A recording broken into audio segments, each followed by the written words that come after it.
சூப்பரா உங்களுக்காக ரெடி ஆயிட்டு இருக்கு. ஒரு ஸ்கொயர் ஃபீட் உங்களுக்கு 3650 ரேஞ்சில இருந்து இங்க ப்ராப்பர்ட்டி ஸ்டார்ட் ஆகுது. கோவளம் பீச்சுக்கு பக்கத்துல, அதாவது பீச் சைடு ப்ராப்பர்ட்டினால எங்க போனாலும் உங்களுக்கு மினிமம் 4000க்கு மேல தான் ப்ராப்பர்ட்டிஸோட பிரைஸ் இருக்கும். பட் ஈசிஆர் கோவளம் பீச்சுக்கு ரொம்ப பக்கத்துல இருக்க இந்த ஒரு ப்ராப்பர்ட்டி 3650 கொடுக்கறதே வந்து ஒரு பெஸ்ட் ஆப்ஷன்னே சொல்லலாம். அது மட்டும் இல்லாம இங்க உங்களுக்கு 750 ஸ்கொயர் ஃபீட்ல இருந்து ப்ராப்பர்ட்டி ஸ்டார்ட் ஆகுது. சோ உங்களுக்கு மினிமம் பட்ஜெட்ல ஒரு நல்ல பீச், மினிமம் பட்ஜெட்ல நல்ல ஒரு பீச் ஹவுஸ் கட்டி செட்டில் ஆகணும்னாலும் இந்த ப்ராப்பர்ட்டி உங்களுக்கு சூட்டபிளா இருக்கும். மோரோவர் உங்களுக்கு கோவளம் பஸ் ஸ்டாண்டுக்கு பக்கத்துல இருக்கிறதுனால டிரான்ஸ்போர்டேஷன் பொறுத்த வரைக்கும் உங்களுக்கு எந்த ப்ராப்ளமும் இல்ல. அது மட்டும் இல்லாம இது கோவளத்துல லொகேட்டா இருக்கிறதுனால டுவார்ட்ஸ் நீங்க கேளம்பாக்கம் மாதிரியா ஓஎம்ஆர் கனெக்ட் பண்ணிக்கலாம். சேம் அதே வண்டலூர் பிடிச்சி நீங்க ஜிஎஸ்டி ரோடையும் கனெக்ட் பண்ணிக்கலாம். இல்ல இப்படியே ஈசிஆர் ரோட்லயே நீங்க பாண்டிச்சேரி அண்ட் சென்னை ரெண்டு சைடுமே ஈஸியா கனெக்ட் பண்ணிக்கலாம். நல்ல ஒரு கனெக்டிவிட்டிக்கு மத்தியில தான்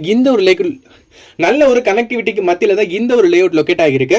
சோ நிறைய ஹைலைட்ஸ் இருக்கு. உங்களுக்கு schools, colleges, hospital, super market, hyper மார்க்கெட்னு நீங்க எந்த வகையில ரெசிடென்ஷியலுக்கு இப்ப இமிடியேட்டா நீங்க மூவ் ஆன் பண்ணணும்னாலும் இந்த ப்ராப்பர்ட்டி உங்களுக்கு பெர்ஃபெக்ட்டா சூட் ஆகும். இந்த ப்ராப்பர்ட்டி நீங்க நேரா வந்து பார்க்கணும், இந்த ப்ராப்பர்ட்டி பத்தின மற்ற தகவல்கள் வேணும்னா ஸ்கிரீன்ல இருக்கிற நம்பர் கால் பண்ணுங்க. டைரக்ட் ஓனர் தான், எந்த தேர்ட் பார்ட்டியோ புரோக்கரேஜோ கிடையாது. டைரக்டா நீங்க ஓனர் கிட்ட பேசுறதுக்கான பாசிபிலிட்டிஸ் இருக்கும். உங்க friends and family members beach பக்கத்துல ப்ராப்பர்ட்டி தர்றாங்கன்னா இந்த வீடியோ ஷேர் பண்ணுங்க. கண்டிப்பா அவங்களுக்கு ஹெல்ப்ஃபுல்லா இருக்கும். இந்த மாதிரி சூப்பரான ப்ராப்பர்ட்டி வீடியோல உங்களை நெக்ஸ்ட் வந்து நான் மீட் பண்றேன். நன்றி, வணக்கம்.